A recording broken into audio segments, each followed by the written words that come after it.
a breath of fresh air from the pandering that's been going on in the MCU. Great ideas, sloppy execution. Genuinely different from other Marvel movies. This is a surprisingly different and introspective superhero movie. You are about to enter a new world, and you will never view entertainment in the same way again. This is Popcorn Theology.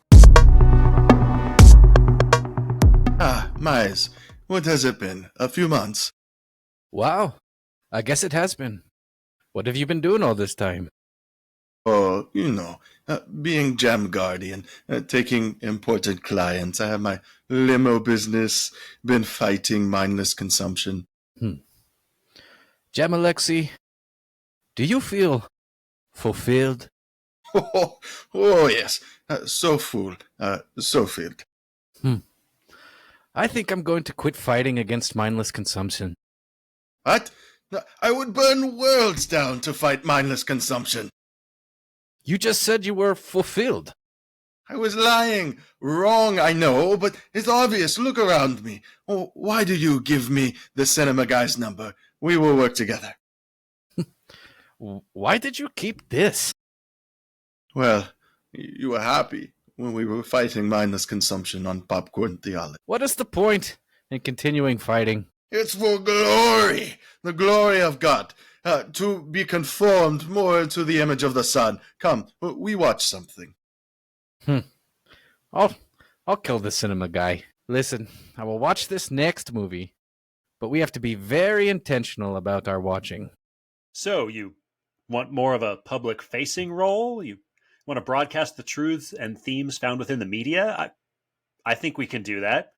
You will have to consider what to receive, reject, and redeem. That's fine. I just need a break from all the mindless Hollywood. Fine. We can do that. Watch the Thunderbolts, and once you're done, we will podcast. Welcome, movie lovers and theology nerds, to Thunderbolts Theology. We're not calling ourselves that. Okay, what about Popcorn Thunderbolts? Where we examine films for where they aligned with the greatest story and our greatest storyteller, discussing what to receive, reject, and redeem for common ground, fruitful conversation, and mindful movie consumption. I am the Jam Guardian. And I'm Miles. And I am just James.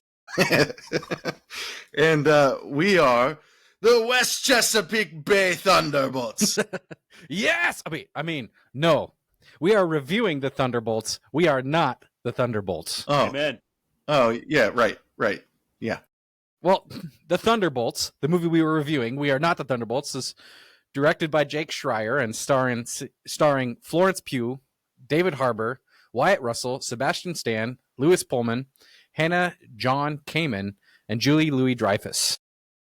That's right. Yelena, or the new Black Widow, finds herself wrestling with a lack of contentment working for Ox and desiring a change of pace. She's then thrust into one last assignment before this public-facing change, which she quickly discovers is just a death trap, kind of closes in around them. Teamed up with anti-heroes like the U.S. Agent, Ghost, the Winter Soldier, her father, the Red Guardian, and the mysterious Bob. They must embark on a dangerous mission that will force them to confront the darkest corners of their pasts. Yeah, so as a movie, we're introducing it. You know that we rate our popcorn rating in terms of how a movie is and our theology rating. So in terms of popcorn, how was this as a movie? Stale, fresh, or just buttered and salted? Can't get enough of it. How about you go, Jam? For me, it was buttered and salted. It was a breath of fresh air. It was fresh air from the Marvel pandering that's been going on in the MCU. I think it was genuinely good storytelling. I think the characters are likable, and for the most part, with the unfortunate exception of Ghost, all the characters get pretty good development. I love the fact that it was a superhero movie, but it took way more than superpowers to be able to overcome the obstacles in it. It ticked boxes like fun, lighthearted, but also serious and deep. And it was a good balance of that MCU humor that made the MCU so lovable at the start, before Ragnarok and Love and Thunder took over and just completely lost sight of how to combine humor within it. So yeah, buttered and salted for me. James, what about you, bud? Wow. Okay. Taskmaster got the right amount of character development.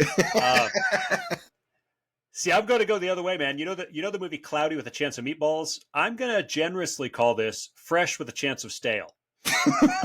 I enjoyed myself, but it was a case of great ideas, sloppy execution. It's like if the actual Avengers had directed their movies, this one, in contrast, would be like if the dysfunctional Thunderbolts had directed this movie.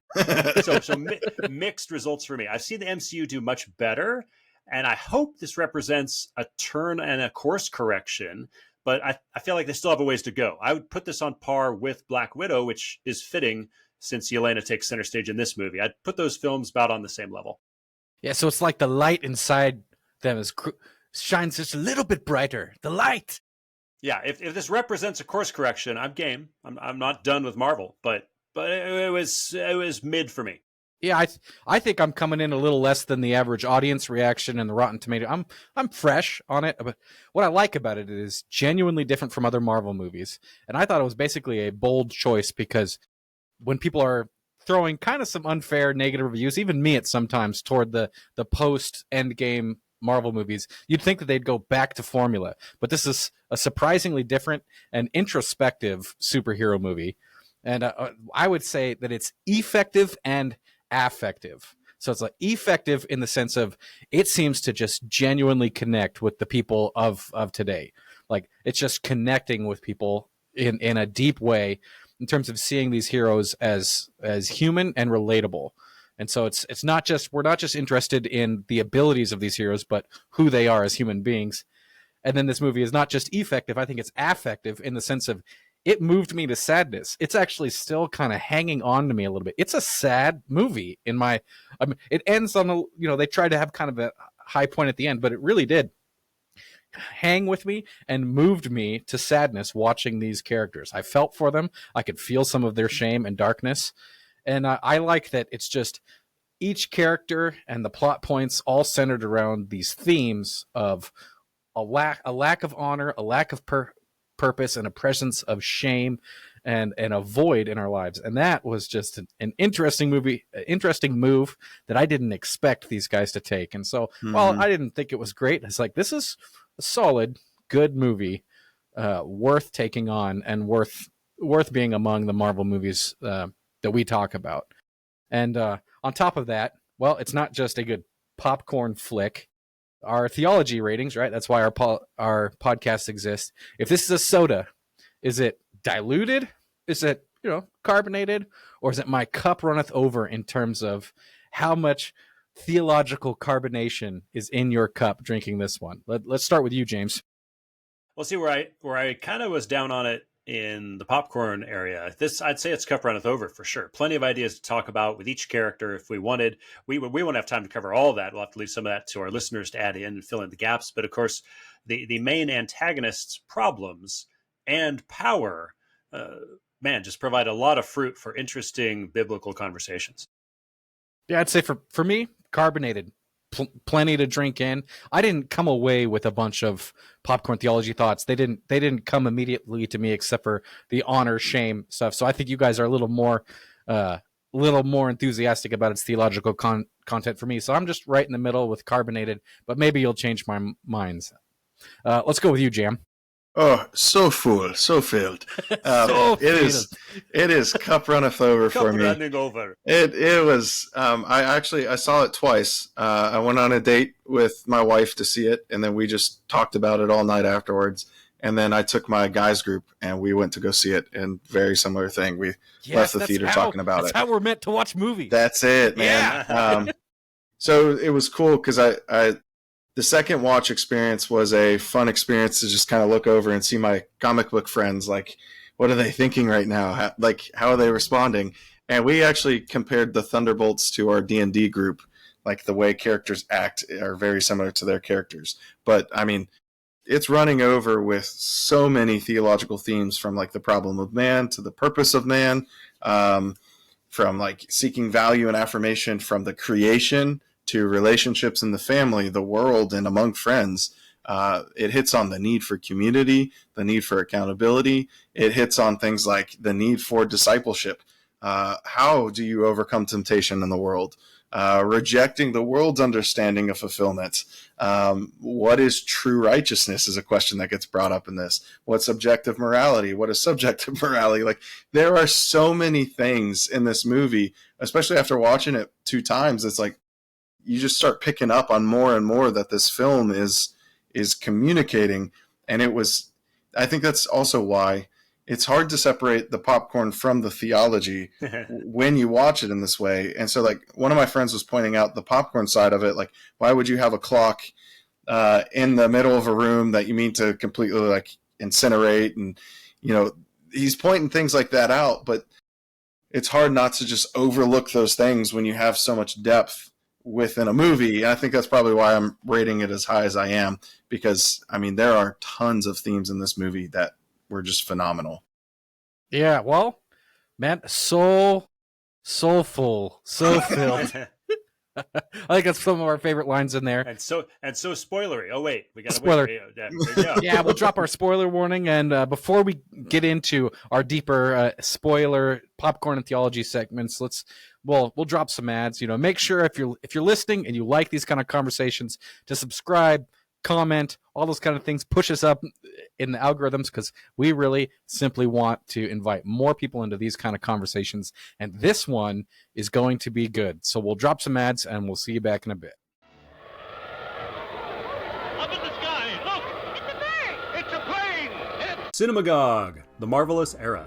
James Harleman here, the cinema guy, announcing the sequel to my first book on film and faith. Let's face it, entertainment has changed dramatically since the first book published in 2012, and comic book characters and franchises are everywhere. So I decided to set my sights on superheroes and examine the evolution of Hollywood in this follow-up to the first Cinemagogue book. For example, what does Loki tell us about culture's view of God? Why does the Marvel Cinematic Universe and the Infinity Saga continually align with biblical themes? In the Marvelous Era, I review each film and show not only how the individual movies express gospel parallels, but each phase essentially reveals a multi-point sermon.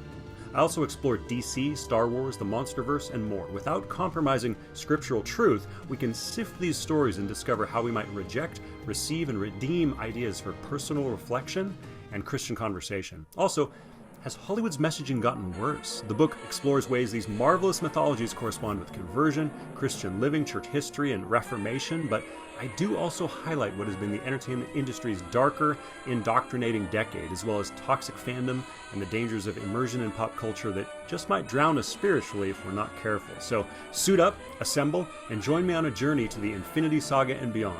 Cinemagogue, The Marvel Us Era. Now available on Amazon.com in paperback, hardcover, and Kindle editions. Hey, this is James, and if you're listening to Popcorn Theology, it's because you're interested in movies, or theology, or best of all, both.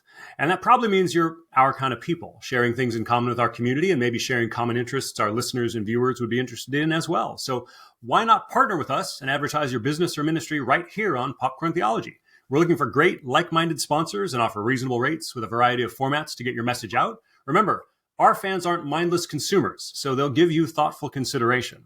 That's a big part of what we're all about. So for more information on advertising with us, contact info@popcorntheology.com.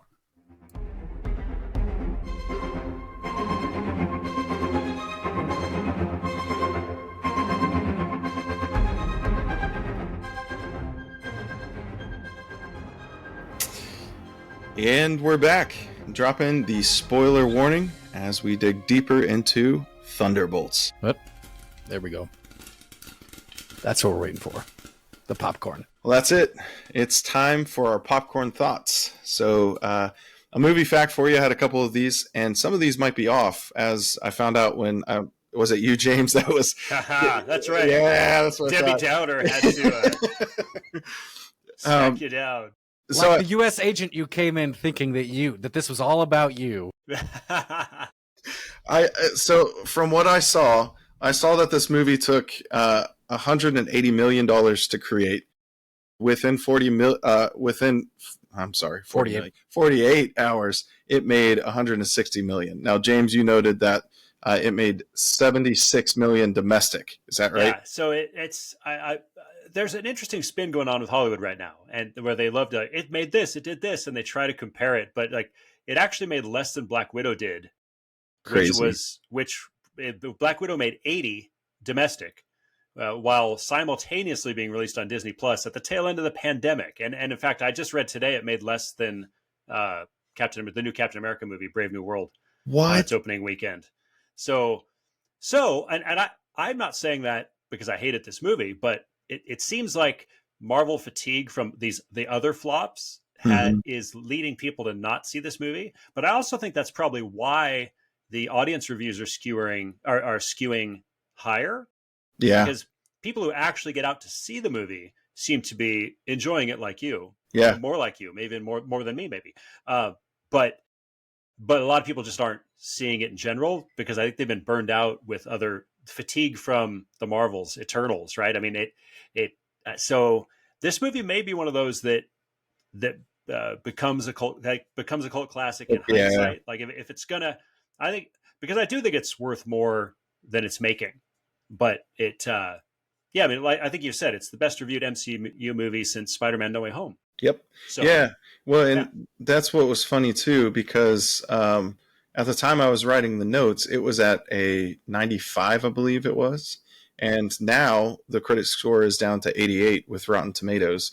But That's it's pretty good. but I think audience is at 94, which is about the same okay. as Deadpool Wolverine. Yeah, yeah. And So that's what's interesting about it too, is like it had when it first started had been higher ranked than even things like Endgame, and as time's gone on and it's been out, now it's gone down in trajectory. So yeah, but it's still pretty high. it is pretty high. Yeah. And it's interesting thinking about the movie in general, because I just saw that Marvel CEO, was it Bob, or is it Disney CEO? Iger. Bob Iger was saying he essentially thinks this movie is the movie going in the right direction for the MCU, because the Marvel fatigue is a thing. You have to have tons of information in order to watch anything Marvel anymore.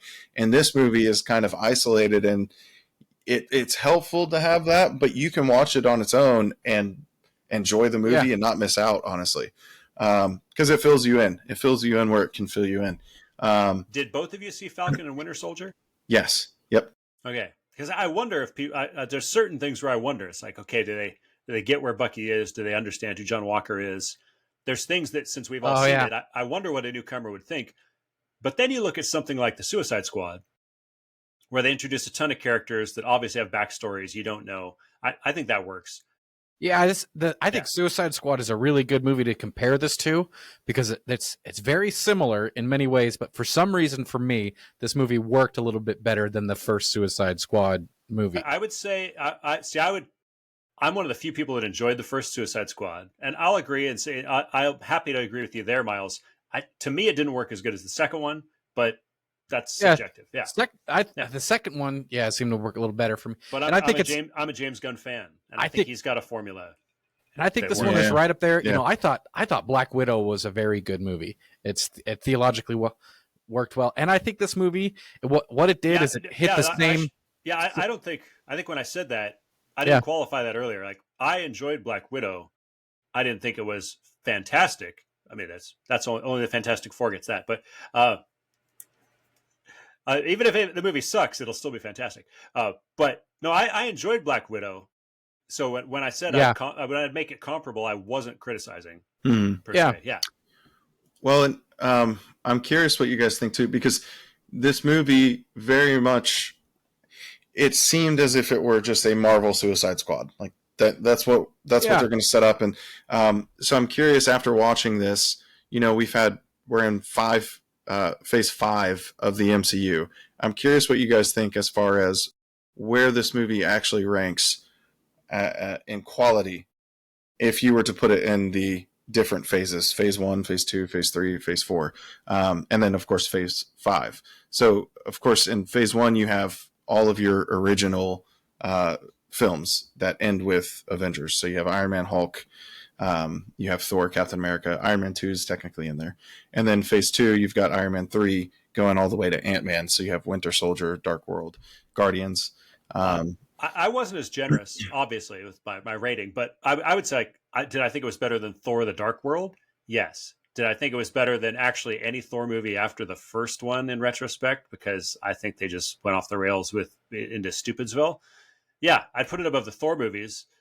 I would put it on par with, and this, again, controversial. I liked Black Widow, and I actually liked the Incredible Hulk, but they kind of represent still sort of like a C plus tier for me. Like it's a passing grade, but not like three. I'd give this 3 out of 5 stars. Like right in the middle for me is where it landed. So it's sort of right in the middle of the MCU. Okay. And it's hard for me to put it in the ranking, but honestly, the conversation about you didn't need a tremendous amount of information to understand the plot and what the characters were going through. And it didn't feel too much like the fatigue, although maybe the ending is a little bit kind of rushed.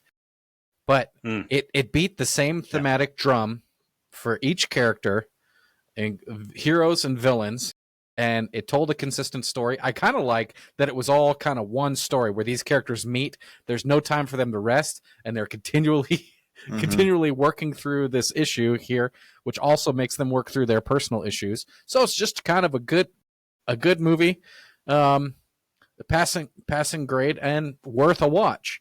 And in some ways, there's ways that it fell short for me, in ways where it felt kind of like Captain America 4, which was a mess, but made you feel good about the mess.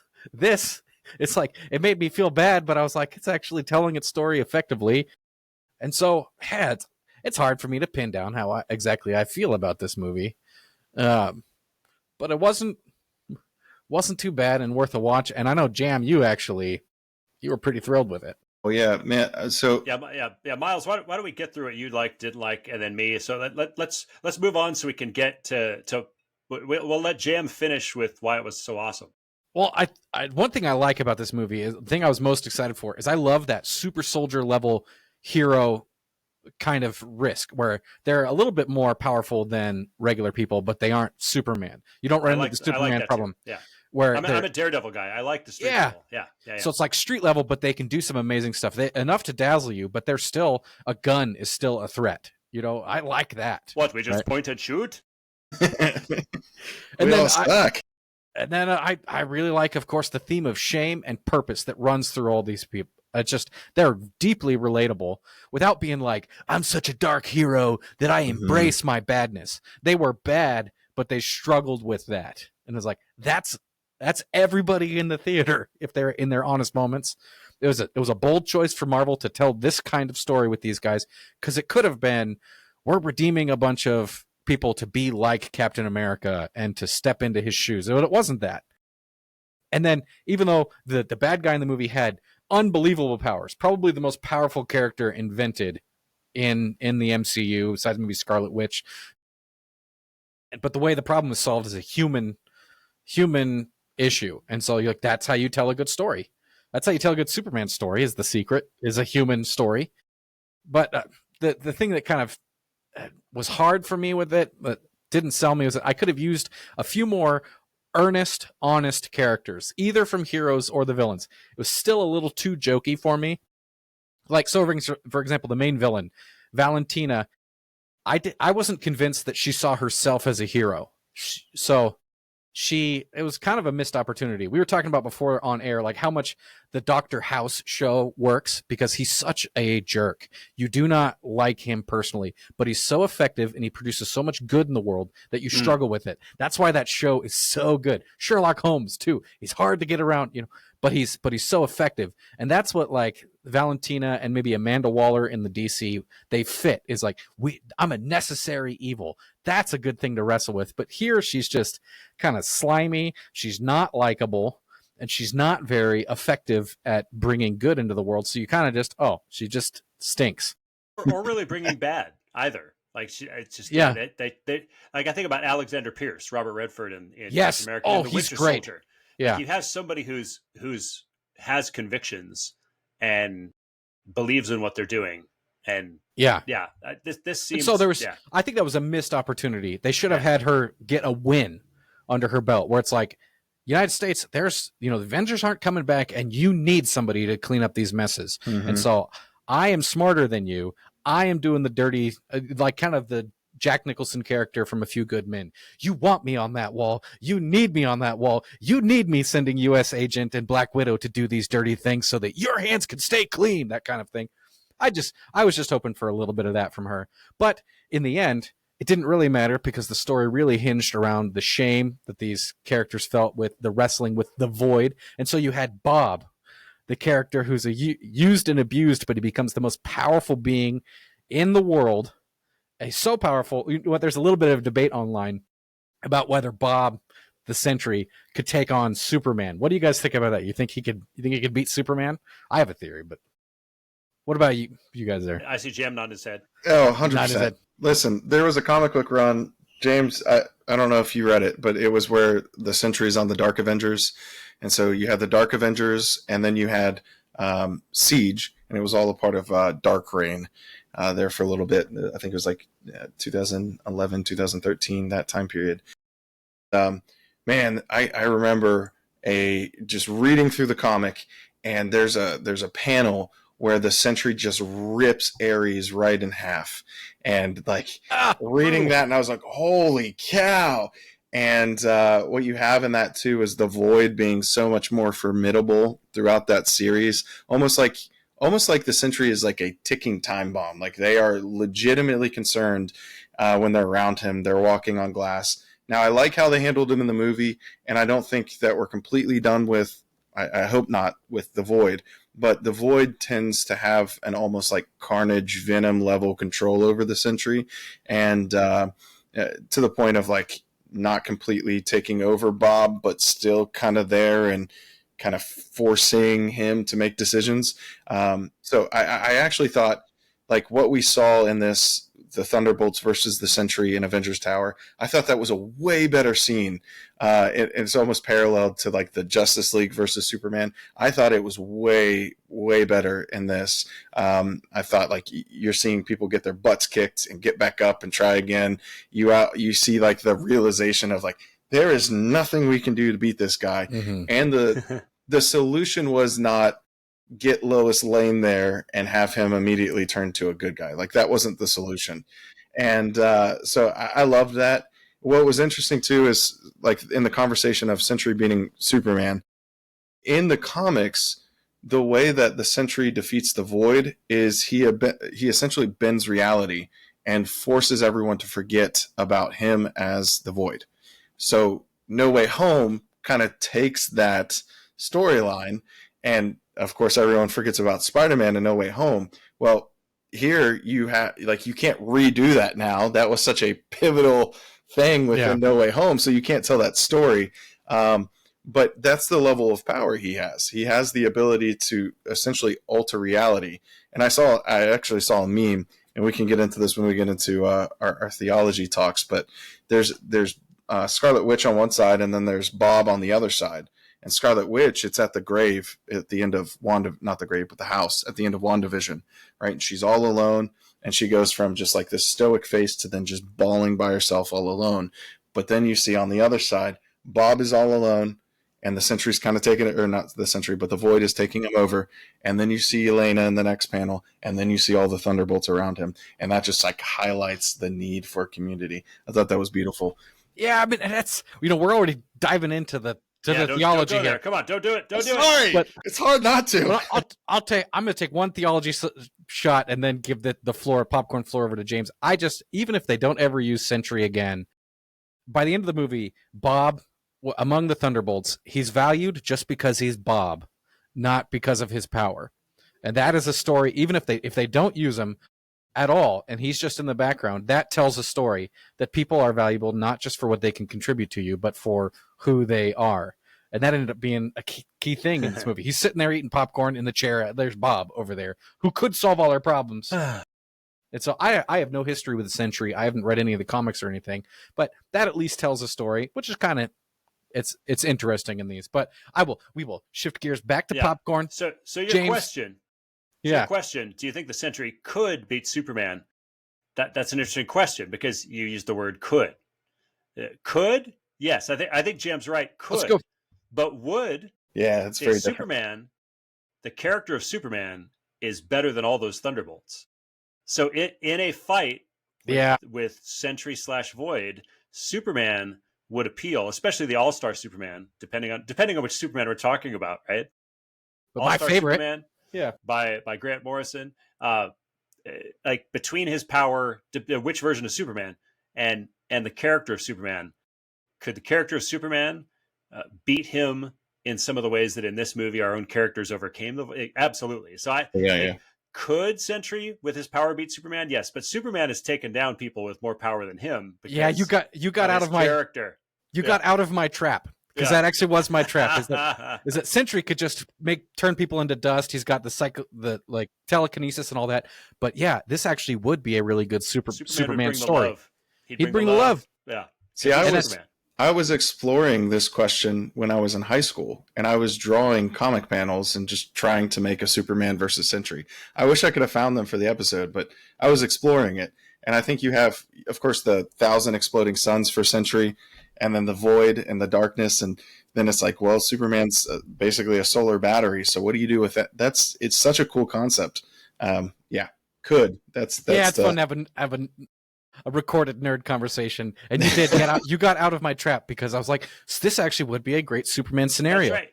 It's like Superman is the guy who flies by and he sees the depressed construction worker and eats lunch with him, and like there's just some greatness in this movie. Well, both with Superman and this movie, like Superman brings it down to a personal moment, and the best moments of this movie are the personal moments for me. Yeah. So we talk about what I did or didn't like. Obviously, I'm a little more Debbie Downer on this one, but Florence Pugh at her father's apartment, great scene, which we parodied at the top, right? Like I think about that scene with her and Red Guardian, and then I think her and Bob and Sentry in the shame room, like in Bob's room. Yep. Like that to me is where the strengths are. Her stepping off the building or her stepping into the void, all good stuff. And so mostly I like the deeper points we're going to talk to, but my problem then was the execution. Jake Schreier is a director. I like the action scenes were okay. It's his first real big movie as far as blockbuster, and considering the state of the MCU, like their need to turn around, I wish they'd given it to a more of a big action movie blockbuster veteran, because I think that would have ironed out some of the stuff that bugged me. And I'm going to go on the record being the opposite of you guys. I love the scene with her and Red Guardian at the beginning in the apartment. Otherwise, dude, he annoyed the crap out of me. Red Guardian, more of a caricature than Drax the Destroyer. And to me, that's a problem. Like the reason that Drax works is because he's an alien, and you can sort of divorce yourself from the fact. I'm looking at it like, there's no way Red Guardian exists on Earth in any sort of human context. There's no way his stupid personality, yes! He's like Chris Farley. Like loud equals funny, and loud does not equal funny to me. I've just turned my cards up as far as my forms of comedy that I like. So like if you like Chris Farley, there you go, Red Guardian. But just like screaming louder doesn't make funny to me.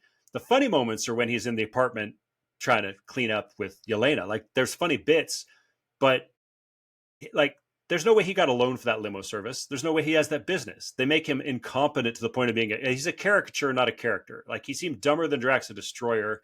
So that for me, the movie had still a little too much of what you were talking about with the Thor movies, Jam. A little too much Ragnarok and Love and Thunder, and it needed to dial that down a little bit. And for me, even Miles, I might push back on you with you talked about how everything was rushed, so they kind of forced to build a rapport. I didn't buy the rapport. I don't know why this movie had to have a ticking time clock of 24 hours or maybe 36. I don't believe that DeFontaine built that rapport with Bob. They had like one scene, and there didn't seem to be a need for that. Like, I don't believe that the team really built the rapport, except that the plot says they did. Like the team is like we're almost incinerated. We have a common enemy. We feel alone. 24 hours we're friends. Like I don't know. It didn't like so. I didn't. Yeah, like when people say we're family. Like 36 hours. I was thinking about a movie like Winter Soldier. I was actually talking to somebody about this yesterday. There's a moment in that where they get together with Sam Wilson, and then they're like, "Oh, we need to actually break into a military facility, get your wings, and then we need to figure out how to abduct this Hydra agent." And they interrogate Gary Shandling, and there's this whole moment. But what they do, they never say how much time it took. So for somebody like me, it's like, well, okay, obviously it took them a few days to break in and things. Then they cased the joint. You sort of can build up that things happen between this time. I would have loved it if they had like been in an apartment, like if they jumped the timeline and they'd been hanging out in an apartment across from DeFontaine's fortress, thinking about how to break in, like a stakeout. Yeah, It's the 'cause spaghetti scene, where people are eating spaghetti. That's what they Yeah. call it. Yeah, is- the spaghetti scene from Mission Impossible. It's like you need that moment. And tell me they've been holed up in an apartment together. You don't have to show me the whole thing. It could take 1 minute, and you're like, oh, they've been holed up for a while, getting annoyed with each other, chatting with each other. You build in time, and your mind fills in the gaps. And so making it takes place, like they should have had a training montage with her and DeFontaine.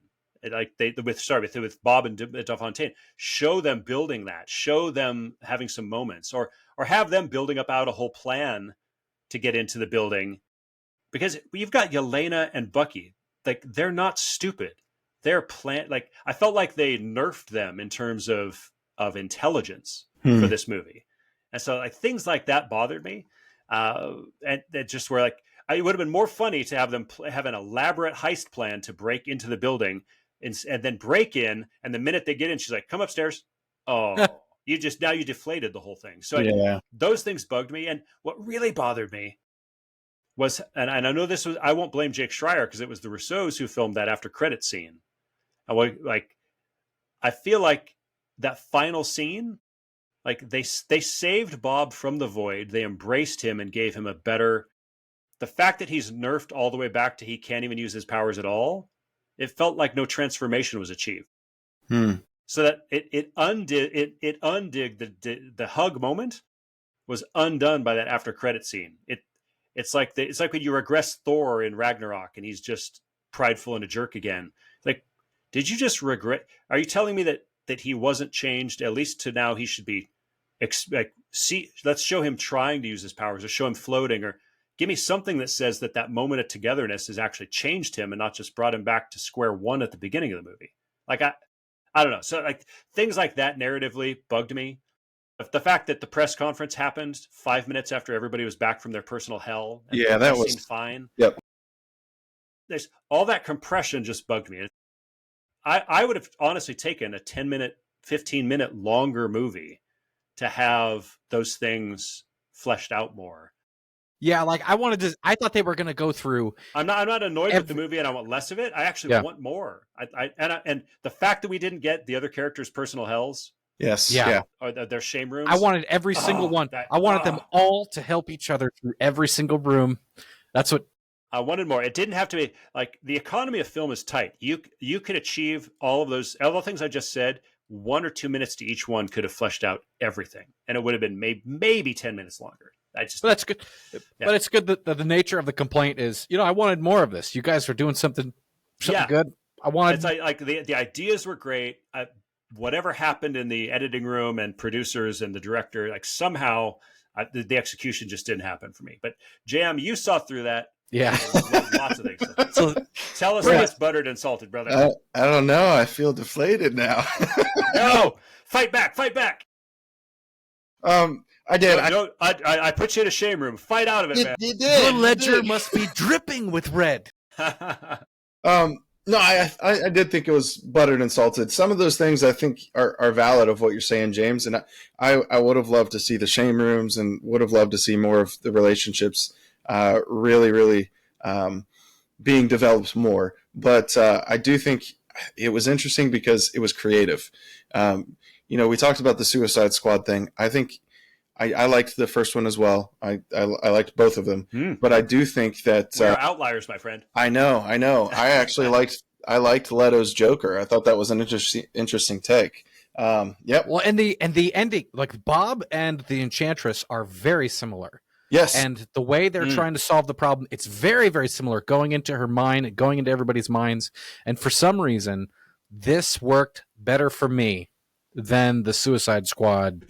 Bob was better than the Enchantress. That's all. Just like, there you go. 100%. 100%. And they are both weird in that same kind of way. Like I had a hard time buying that he turns people into dust, and that means that they are in the void with him. That was a little off for me. I don't know how they could have done it better, but I did find myself going like, this is what they were after in the first Suicide movie, and for some reason it worked better in the Thunderbolts for me. Yeah. You know, Part of it too, I think. So my standard has been so low for Marvel that going in and not having pandering happening, and them taking time to you mentioned Taskmaster. I was upset about Taskmaster too, but like Yeah. you take that I was one. good with that. Where are you at on this, James? So I think they did. They screwed up Taskmaster in They Black did. Widow, They so did. taking her out, like, we're good. Yep. I think they did develop characters in good ways. Ghost is just completely underdeveloped and utilized in this, but I wasn't expecting a whole lot. So to sit and have almost no expectation, and then to walk out having like felt the emotions of the movie, and having like watched it and just enjoyed myself watching it, that's where the Buttered and Salted comes into play. Some of those fight scenes I loved. I thought it was getting back to what I loved about the Winter Soldier. We already talked about like the super soldier, like down to earth kind of fighting. I loved that. I thought the character development was reminiscent of Guardians 1. You've got like these goofy kind of characters that are all coming together. You don't really know them a whole lot. They're not super popular, outside of Florence Poe making Yelena really, really big just because of who the actress is. But like you've got these characters that kind of come together. They're not super popular, and they end up making just a lovable team. I thought that was great. I think the film gives you legitimate reason for characters to become this team. Now, given your timeline that you're talking about, James, I agree there. But then you also just have this shared experience where, because they have this shared experience, it's like, we should go after this. We should do this. I bought into that. I thought that was good. I loved the Avengers, the first movie, but I felt like there was even less of a reason for the Avengers to become a team. And it was essentially just aliens are coming, so we're going to fight the aliens. survival, yeah, because you see in the Avengers, they're just fighting each other the whole time, and they're not getting along. And it's like, as a comic book fan, it's like, I love it. I want to see Captain America and Iron Man and Thor fight and Hulk, and like you want to see those things. But talk about a rushed film. They become a team up out of nowhere, and it's just like Cap is giving orders. I love Cap giving orders, but it's like, why are they even listening to him? He has no rapport with them. And that's where, in this, they didn't get along, but you start to see, like, there's that one scene where Walker is working with the cactus fruits, and they're talking to each other. And, it's little moments like that in the film where I think it makes it work for them to team up. And they tried scenes in Age of Ultron to try to make them, like the Avengers, seem like they're coming together. Like you have the Thor lifting the hammer, and that's supposed to give time and relational. But even that, it's like, I love that scene. I think it's a great scene, but we don't see enough of them actually working together or the characteristics coming together in this. And I think you had a little bit more breath of air, even within the rush timeline, for these characters to come together and team up. That was my thought on that. And it touched your spiritual heart. It really obviously did. It really did. Which is where we'll finally shift gears here into our theology segment. Yeah, there we go. Let's drink it up. Let's do it. Yeah. Yeah. So we're pouring our theological soda. And I think I'll start with, just one of the more obvious themes for me was the evil of the villain. Sometimes it's just nice that a movie will portray evil as evil. And it wasn't this crazy master plan, although she did try to kill people in order to save her reputation. I just saw the evil of hollow flattery in life under the sun. And it's actually something that I think is kind of common in our culture. You had the Thunderbolts as a movie. All these characters are largely lamenting the meaninglessness of life. So in terms of our stories of life transcendent and heroic, and it can be purposeful and great, versus life under the sun, meaningless, everything is meaningless from Ecclesiastes. They're clearly wrestling with the meaninglessness of life. And you even see it like very early in the movie.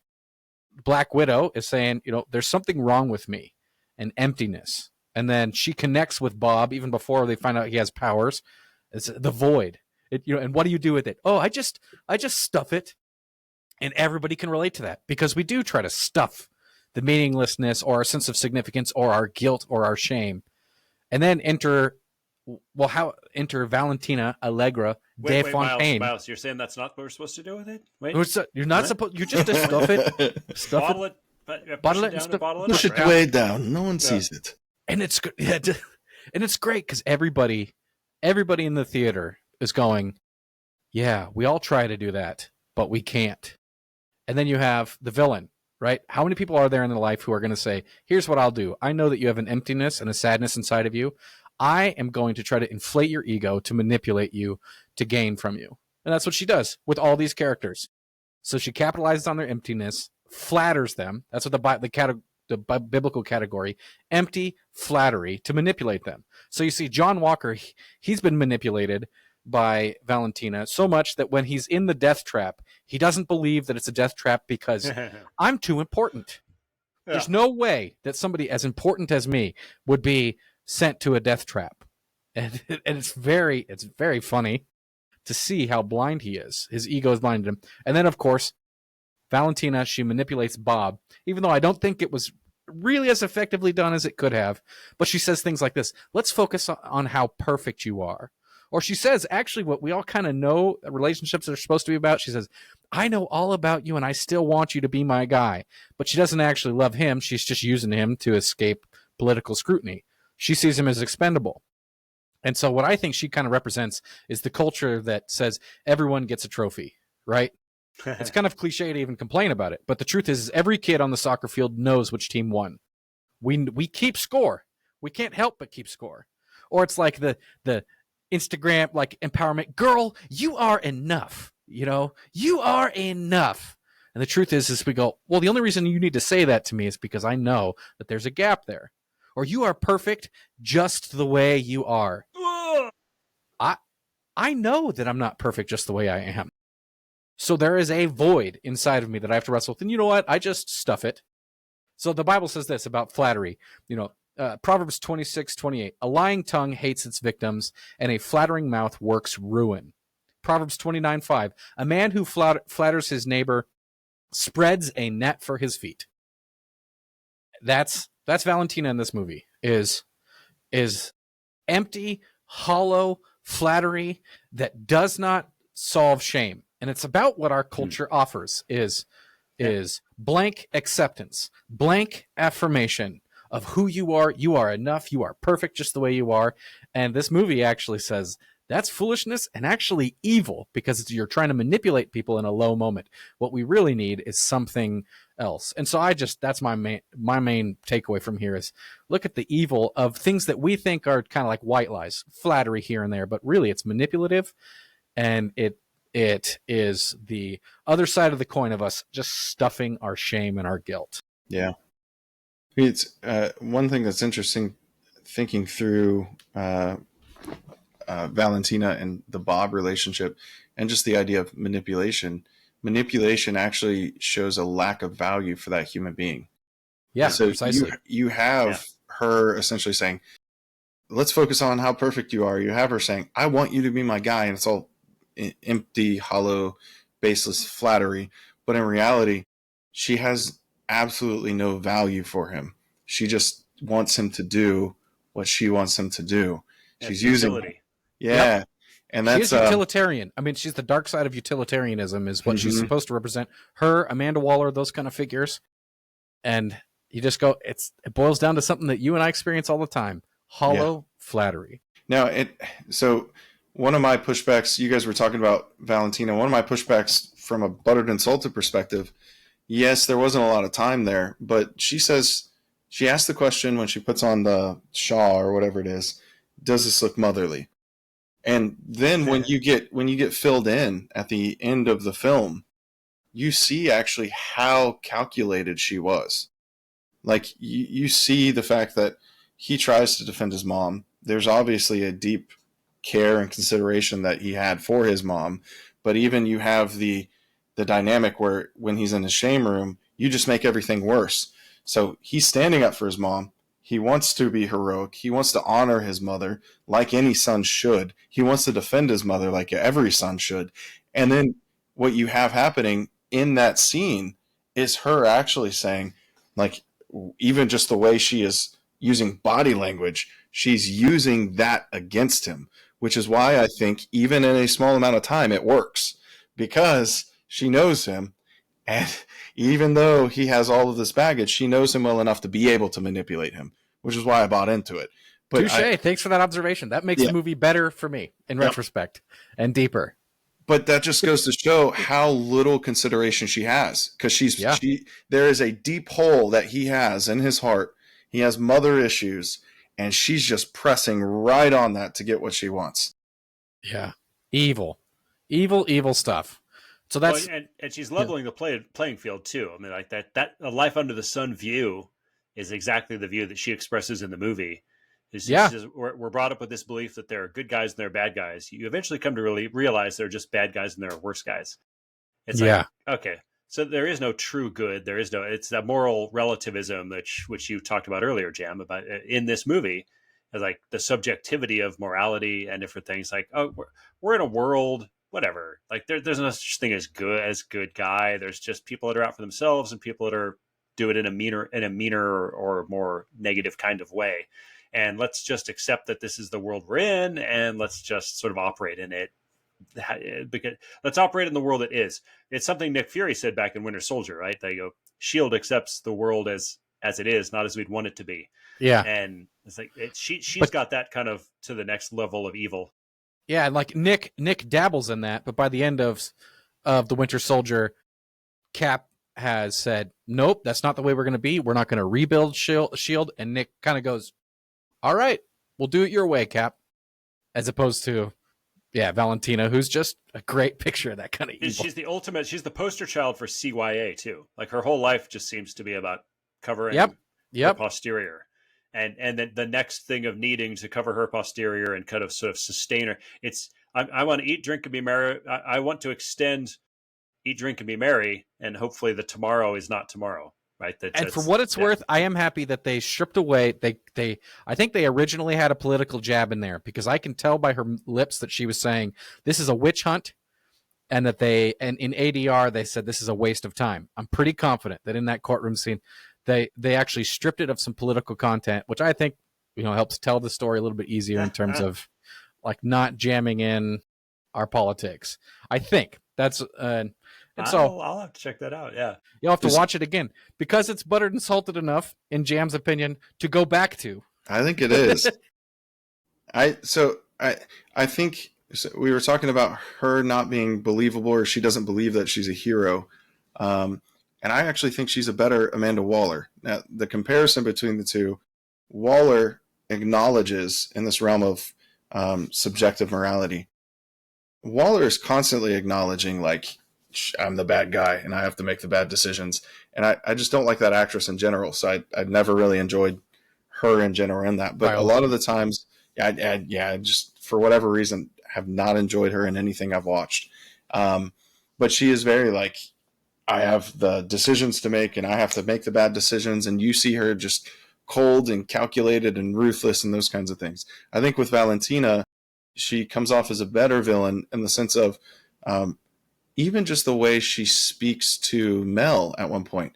I will never underestimate, or I've never told you how amazing it is that you can make a decent cup of coffee in the middle of nowhere kind of thing. Like, she is an expert manipulator, and the way she does it is very different than Waller. Waller does it in a way of like, if you're not with me, you're against me kind of thing, where Valentina is very like, I'm going to push on the things that you want. Even like her comment of like, I love to Yelena, I love empowering women. And, you have that little feminist jab in there, but it's she's unflappably confident. Yes. Even the way she addresses the courts and the way she goes, like, she just has a charisma about her that is very different than Waller's like cold, calculated. I don't care about anyone, but for some reason I'm the hero and I'm making all the right decisions. I don't believe that with Waller. I just despise that about Waller and the Suicide Squad. As to where with Valentina, it's like, she's putting on an act. And it's obvious she's putting on an act. but she's doing really well at doing that. Well, yeah. So that's our Valentina point. Yeah. But and Valentina doesn't, I was going to say, she's not the ultimate darkest part of this film in a lot of ways, right? yeah, go for it, James. Well, I think one of the things that made me say this cup runneth over was something we could spend a little time on, but there's probably even more time we could play with it if we wanted. And the theme that stood out to me was the idea of this film depicting an aspect of judgment and hell. And because right at the beginning of the movie, as you already said, like Yelena says, there's something wrong with me, an emptiness. I thought it started when my sister died, but now it feels something bigger, just a void. And then we jump to what the void says too, kind of a carte blanche statement to everyone. Like the most shameful thing of all was thinking you could be anything more than nothing. And that's cool. And so there is this sort of judgment on all these characters from the void. And we see that from the first moment that he kind of starts touching people and sharing their experiences. And he sees their darkest moments. And he kind of gets like, we see Bob kind of like, whoa, what am I looking at here? Like but it's just, you can say like something's wrong with all of these people. All of them are kind of worthy of condemnation. And so if this is, as you're talking about, Miles, a life under the sun story, which I think a lot of it is, it even has one level lower that it sinks to. And it's this idea of almost playing with, okay, what we see characters in this movie drug into a place that is likened to almost a hell-like experience, right? Luke 12:5 says, I warn you whom to fear. Fear him who, after your body has been killed, can cast you into hell. Yes, I tell you, fear him. And so in this movie, we have the void able to turn people, like you were saying, he turns them into dust. Yeah. Right? You'll return to dust. That's biblical. Ashes to ashes. There's just this black stain. And they aren't actually dead. Like part of them isn't dead. So it was like their body gets destroyed, but then their soul or whatever is part of that. Like they're locked now in these places where they're experiencing the shame rooms, the places of torment, and they're reliving their sins. It's like, where the worm does not die, the fire is not quenched. Yeah. Jesus is talking about God who can destroy your soul, but in this movie, you've created the void. That's a really interesting insight there. Well, and he's certainly more akin to the accuser at that point, because he's definitely a dark force. He's twisted, and he's put them in these rooms. So it's more. But he is destroying their soul. That's worse than being turned to dust. Right. So it's not a truly or accurately biblical view of hell, because of course a lot of people think Satan rules hell. So you have the accuser kind of sealing people into these torment places in hell, and a lot of popular mythology of hell is the devil rules it, so he gets to judge you. The accuser gets to judge you, gets to put you in these spaces. And I think about movies like but a lot of common thoughts about hell even are, well, you're going to relive all the horrible things you've done. And like What Dreams May Come and other movies like that have kind of said, that's neat. Hell is this place where you go. So this movie doesn't get to a truly biblical view of hell, but there's grasping at something. I think about Revelation 14:11 says, the smoke of their torment goes up forever and ever, and they have no rest day or night. You see that scene with Yelena. It's like you're reliving this moment, like your deepest horrible. Like we're not told that we get a teleplay of our greatest sins, but of all the ways hell might be a torment, I don't know that that's not something. Like to be able to think on or meditate on all of the ways you fell short, all the ways you missed the mark, all the ways you sinned, all the ways you hurt others, all the ways you rebelled against God. Like if that was like a repeating cycle, even if there is truly fire, even if there is other forms of torment, I personally can't think like that would be a true to have the ultimate lengths of your total depravity exposed to your mind in a way that just keeps in a loop. That's a pretty huge hell for me. I don't know about you guys. Yeah. Like and so just the idea of being locked in there, I think you get this idea of this movie is giving this, what if it's not just life under the sun, but what if there's this moment where in afterlife or after your death, you're just reliving all the horrible things like Yelena did, or the worst moments with your spouse like John Walker, or it's like, oh my gosh. Or an interesting thing is that the phrase that's often used for torment in hell by Jesus is Gehenna, which is a phrase that comes from the Valley of Ben Hinnom. And in that valley, the Israelites sacrificed their children to false gods. And so the kind of metaphor there is you started a fire with your evil in this valley where you were passing your children through the fire. And this place where your evil has been manifest is the place that you go with a never-ending fire as a result of your estrangement from God. And so, like some progressive people will be like, well, it's not, Jesus isn't really talking about torment or hell or anything because it was this valley and we know where this came from. Like, no, what the idea is that this place received its hell-like designation because of a nation's shame. The nation did such evil things like little Yelena did, and Yelena's more of a passive victim, and this became the place that was designated hell, which will eventually be tossed into the lake of fire. Well, and she tries to jump in and kind of like stop the person in the repeats, and she gets trapped again. Yeah, right. And it reminded me of like this. Obvious again, it's not a biblical view of hell, but in A Christmas Carol, the way Charles Dickens kind of portrays hell, like Jacob Marley describes torment, and he's basically forced to wander and witness the suffering of others while being unable to aid them. And so you have this idea, like she tries to intervene and change what was done, but it's too late. It doesn't work. She can't stop it. And now, of course, the movie then lets our characters individually use their own willpower to break out of that. It definitely falls short. But 2 Corinthians 5:10 states that we all must appear before the judgment seat of Christ, so that each of us may receive what is due us for the things done while in the body, whether good or bad. There's actually a strange sense that I've almost wondered. So I've heard some ministers, is there a moment where our life's replayed in like some kind of film reel? Yeah. And it's like, okay, this is what is due for now. Now, obviously for the Christian, those things, where the imputation of Christ's righteousness comes to us, we're not going to receive what is due. But man, for every unbeliever, there's this idea that perhaps they will see all of the things that were done in their body, understand why it was bad. It's like, so that shame room could be a reality for people who die apart from Jesus and stand before God. It's like that moment of the void and the shame. It's a potent thing to think about as a believer. Yeah. And it should be one of those things that scares you kind of out of the path to hell and into heaven. Every once in a while you see the testimonies of people who say they received a vision of hell. Yeah. And it radically changes their life. Take it with a grain of salt, but you look at the fruit that comes from these experiences and you go, that's a potent picture there. Although and we don't just break out of our walls and convince the person who's put us there to let us out or have a group hug. We know that it takes much more to avoid that. And for what it's worth to preach about the urgency of accepting Christ, Jesus's parable of the rich man and Lazarus, you got the guy in torment and there's no way of crossing and there's no way of going back and warning your family and there's no water of relief. So do it now. Repent now. Turn to Christ now. Now before the real void. Yeah. Before the real void comes.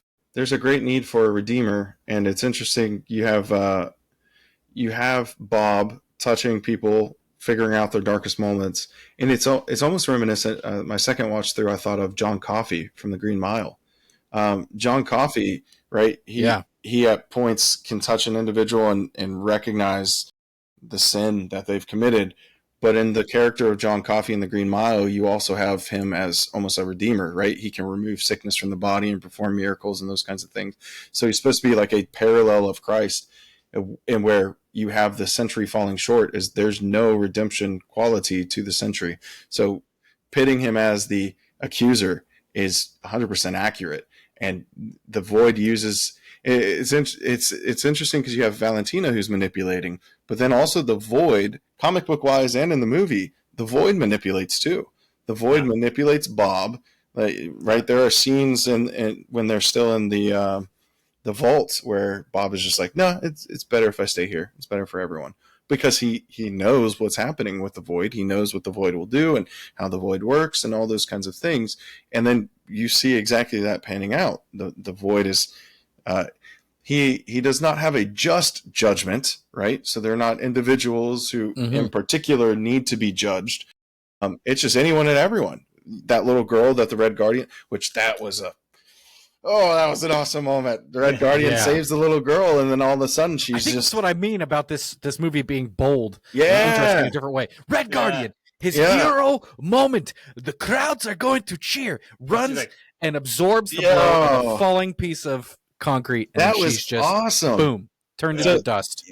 He's not picking or choosing. Like, the void is just anyone and everyone is going to face this, and it doesn't matter. And it's almost a nihilistic view of everything. Like, none of this matters. And what's so beautiful about this film is the team does not allow Bob to stay in that idea of nothing matters. It's not a Metallica song, nothing else matters. Things actually matter. And the big thing with this movie that you ultimately can see within the community is just the need for redemption. And of course, it falls short because you don't have a perfect Christ example in this. But oh my goodness, that just kind of segues into my point. So I'll stop if we have more thoughts on. No, go for it. Go for it. Okay. Okay. So my thought was the Dark Night of the Soul. This concept of Great Depression that believers experience, the feeling of God being far from them. We have two characters that we can compare in this: Yelena and Bob. Yelena is not fulfilled in the beginning. She says she's drifting through her own life like a river, or like an old leaf, or like an old leaf in a river, or whatever. That's her quote. And you have Bob, who's essentially feeling the same way, but he is steps ahead of her. He's telling Yelena, right, like, everyone's better without me. Just keep me in the bunker. But both of them have this darkness in them that they have to face. And Yelena suggests, we've already talked about it, the solution to facing your darkness is you just shove it way down and you don't say anything about it. But the reality is that's not healthy, nor is that actually possible. Like, no human being is going to be in a healthy place by shoving all of those feelings down. Nor that's is it just possible. saying, life under the sun, we just accept it. We just, right? That's the opinion. And the thing is the way she says it, that's good storytelling. We all know that's silly. Just, Is there any other way to deal with the void in my life than just shoving it down? Bob's like, no, this is just what it is. Yelena's just like, is this just what it is? That's why this movie connects. I think and honestly, that's all of the faults of storytelling aspects and could have been better here. That I think you have a genuinely good film when you can get people across a wide audience to relate and just sit down and think. I think this is one of those movies where you cannot watch this movie without just thinking. And I think they've accomplished something.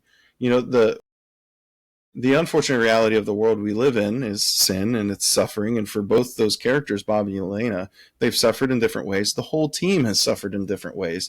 But it's led them to the point of wanting to give up. In some way, somehow, right? You have John Walker, who has given up essentially being a God-honoring husband and father. You see that as he's checked out. You see Yelena, who's given up, which, oh my goodness, there were several moments where death is coming for her. And she takes the deep breath, she closes her eyes, and she's ready to take it. And it's like, there have been days, there have been months, there have been weeks that believers, I myself have felt those. Just close your eyes and breathe and just wait. Like, that's the dark night of the soul I'm talking about. And what you have happen, like, God feels distant. And I mentioned in my episode yesterday for The Last of Us season 2, episode 4, I have a pastor friend whose wife just passed away from cancer. And it's been deeply encouraging to me to just see how he has clung to Christ in the midst of losing his wife. And you think about, like, the church in America right now. The church in America has done so poorly and is probably in large parts under the influence of the false prosperity gospel. It's done so poorly in addressing, or teaching rather, that depression or feeling like giving up is wrong and it's unchristian. And what happens with that is it dismisses the human condition that this movie beautifully captures. It beautifully captures the human condition in a sin-riddled world that we currently live in. And I remember, like, first becoming a Christian, for example, and being where Bob is. Man, even years ago, like 2-3 years ago, being in similar positions of just, the world would be better off without me. I have had those nights. I have had those, especially pastoring. I have had those moments. These people would be better off without me. And there's truth to that, because I'm not Christ, but I've been there, and my goodness, so many of the songs. That is certainly why this movie is so effectively connecting with so many people. Yeah. I mean, I honestly I'm a bit mystified with how high of a ranking it's getting with reviews.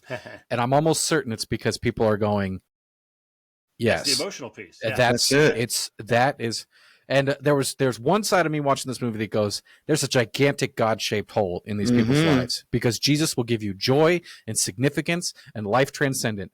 But what you're getting at, Jam, is that, yeah, there is a common experience among Christians, the dark night of the soul, where God feels distance. He seems to use it. He's got his reasons behind it. He doesn't usually let us know. And when you're just feeling so dark, and you've got the gap in there, and hollow truisms don't seem to reach it, when you're like, I need the light, real light, something, because I can either just stuff it, or maybe just let it consume me. To dismiss it and act like it's not a thing, or to teach that depression and feeling like giving up and feeling like the Lord is far from you is not Christian, just dismisses so many of David's own Psalms, which, in Dark Nights of the Soul, have been refuge points for me, to be able to just cling to Christ and his grace. And man, I'm so grateful. Like, I have a bunch of Psalms here. You could go to Psalm 139, 11 through 12. If I say, surely the darkness shall cover me, and the light about me be night, even the darkness is not dark to you. The night is bright as day, for darkness is as light with you.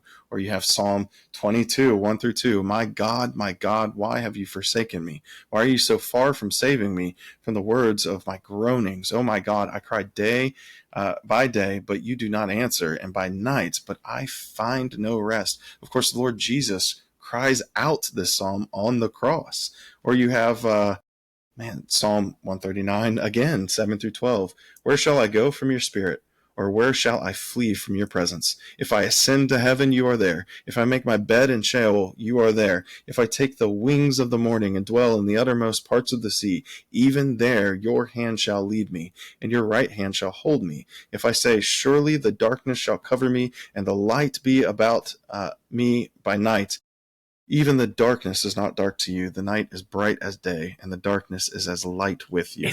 Isn't that the fun thing about movies, where if you think about Thunderbolts and you hear this thing, you think you're picturing the void surrounding David. Mm-hmm. Yeah.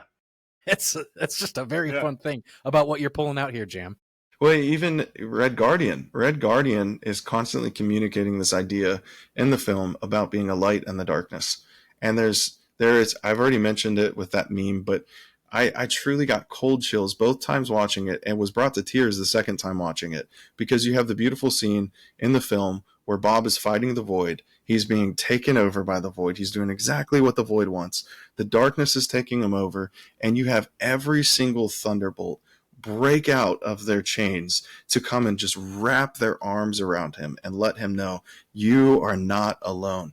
And that just, for me, was just so comforting to think through the fact that's what the church is supposed to be. That's it. Jesus cracks you out of your chains. Why are you out of your chains? So that you can live the American dream? To help one another. So that you... be there for one another. To be the Thunderbolts of God. To be the Thunderbolts of God.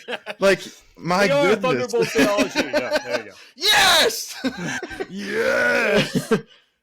So full. So filled. The Thunderbolts they embody the light in that moment, and they pull Bob out of the darkness that he's in. Like the Thunderbolts bring Bob out of his depression and his turmoil by reminding him he's not alone. And we shouldn't find like our moments of reprieve from other individuals, but rather the church as it reflects Christ.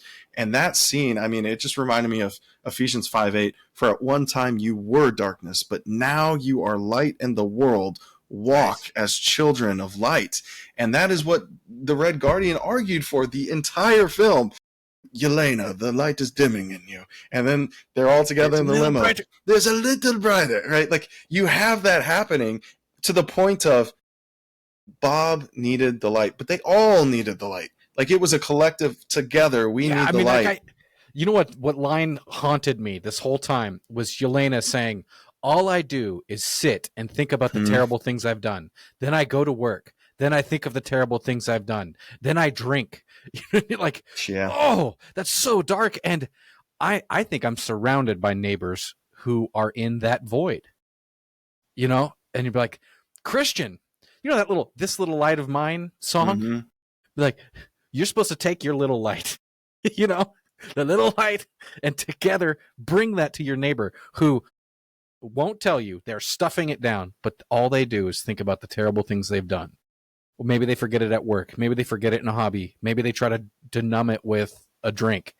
But there is a void that we know is there, and you have a light that's supposed to shine in the darkness. The darkness has not overcome it. You know? Yeah, that's the cool thing. And that was a great effect, not to reduce it to special effects, but I'd look at Ephesians 5:8. For at one time you were darkness. That the effect of the void, like the way they blackened his body. Yes. In that movie, with to just nothing but the tiny dot eyes. That's and every feature, I only could almost not see the contours in certain scenes, just because it was like he was absorbing light. Yeah, that was a beautiful way of depicting that. And that is just so. Even movie with all of its flaws, that's why there's a little bit of wonderful about this movie. Just look at what we are brighter. Just a little bit. Come on, come on, guys. I hope I've changed your mind. This movie was awesome. Yeah, it was good. It was good. It makes you want to be a Thunderbolt. But I think as we should come out of our long form theology and we'll get into our lightning round. Sounds good. As the Thunderbolt hits, we'll break into quickly. You know, if you're doing sound bites in terms of what we do with movies, you know, what can we thoughtfully reject, receive, redeem? So in terms of reject ideas, what do you guys have for quickly things in this movie that you could quickly reject from a Christian perspective? Well, real quick, obviously, like in many things we talk about, like any film about made family, different things, the easy thing could be to walk away in kind of a humanist perspective. Okay, well, we just all need to hug each other and ignore the fact that Jam alluded to earlier. Like, no, that is a group of people called the church imitating Christ, that there is an exact opposite to that darkness, to the exact opposite to the void. In fact, not even just an exact opposite, but something supreme and higher, and a Sentry that is far above anything that darkness could represent. And so the we just need each other, it only works if you understand that is an imitation of something ultimate. And so to I think that's the thing. Of course, the world could come away. We just all need to hug each other better, and together as humans will overcome. It's like, no, there's something more, and we have to reject the limitation of that view.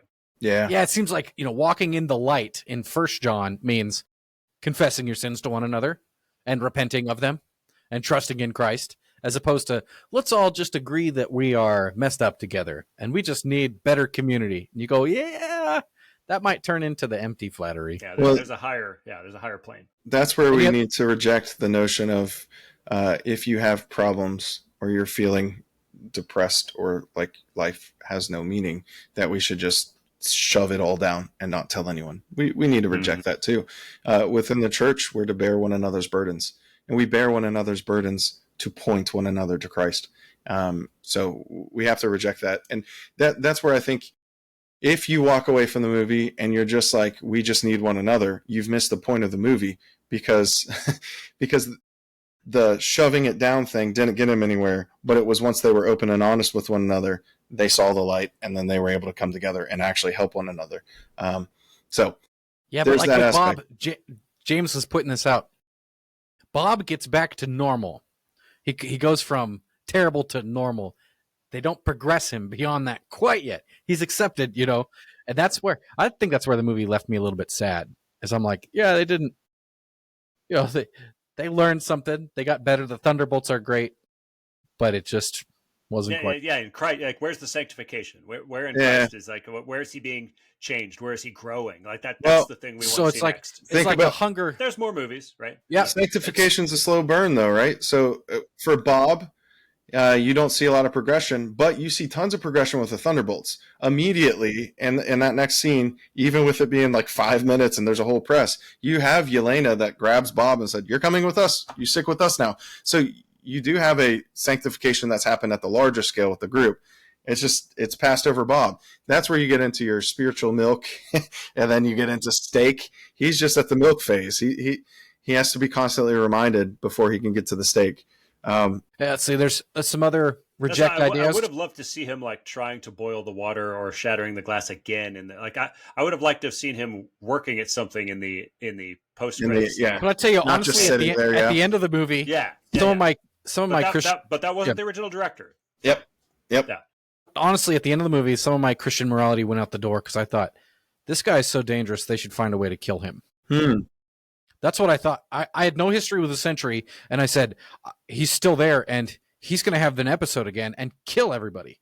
Yeah, that's honestly what I was like. Lord help me, but that's what I thought. I was like, they should figure out a way to kill him. He's too dangerous. But Even that actually reminds me of another reject. One of you guys put it here, but reject the idea of, you know, there is no moral good, just worse and worse degrees of evil. You go, and that's actually the movie isn't arguing with that. They're putting it in the mouth of their villain. So we reject the idea, but the movie is actually not preaching it. Yeah. So some receive or redeem aspects. Believers need other believers in their life to help them to progress in the faith. That is certainly a redeem and receive. It's both redeem in the sense of it has to go further than just we need one another, but receive in the sense of that it's not. It certainly isn't less than we need one another. Like that. That's important, right? And then the other is the Father looks at us through faith in Christ, not as our list of sins and mistakes, but as He looks at Christ. This is my Son with whom I am well pleased, and it's that beautiful scene between Red Guardian and Yelena. Oh my goodness, I could talk about that forever. It was a beautiful scene, and I absolutely loved it. So that's a receive there. The way he speaks to her and says, "I don't see you like that," and he wants to see her as she wants to be seen, which is the one that everyone can count on. Like, yeah, that's my receive point here is why call this movie The Thunderbolts, right? I don't know how it's in the comments, but it's the West Chesapeake Bay Thunderbolts. Why? Because that represents the desire to bear one another's burdens. I thought you guys have been bringing up, but Red Guardian looks at Yelena when she's in her dark moment and says, "Do you remember why you wanted to be a goalie? So that you could be the one that everyone could depend on when they make a mistake." That's what a Thunderbolt is. Not perfect, not leading from the front, not Captain America. Somebody you could depend on when you make mistakes. That's a picture of the church, right? Galatians 6:1 starts with, "Brothers, if anyone is caught in any transgression, you who are spiritual should restore him in a spirit of gentleness." And it continues on, "Keep watch on yourself, lest you too be tempted. Bear one another's burdens, and so fulfill the law of Christ. For if anyone thinks he is something," cough, cough, John Walker, "when he is nothing, he deceives himself. But let each one test his own work, and then his reason to boast will be in himself alone and not in his neighbor." And so you have this picture of bearing one another's burdens, gentleness, looking out for one another, being a goalie, a West Chesapeake Bay, I think it is, Thunderbolt. That's something worth receiving, and that's the peak of this movie. How it comes out of the darkness is just trying to be somebody that somebody else can depend on in spite of our sin. And that will preach. that's it. That will preach. Now, before we close out, any other thoughts on the tip of your tongue? Oh, we've exhausted our thoughts here, but there is plenty There's more to tons talk more, about. tons Yeah, more. yeah. So if you want to, full. yes, so full. Yes! Such a good line. Yes. So full, so filled, which is what you could do as a part of our Facebook group, or reach out to us on the social media. When I love it when people are dropping in their theories and their ideas from movies and being inspired by what we do here, receiving, rejecting, and redeeming whatever we can find from the culture for the glory of God. So wherever you are watching movies, whatever you are consuming, don't forget that you are not a mindless consumer.